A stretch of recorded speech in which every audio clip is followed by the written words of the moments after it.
Meaning of green paper. Green paper. Green paper. Green paper.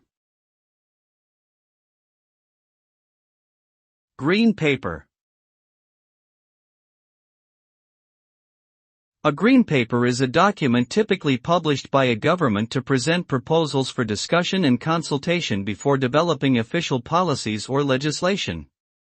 The term green paper originates from the color of the cover of the document, which distinguishes it from a white paper, which is more authoritative and presents final policies.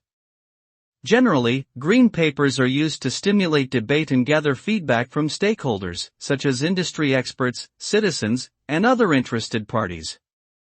This approach helps to ensure that government policies and legislation benefit from a broad range of perspectives and are grounded in public opinion.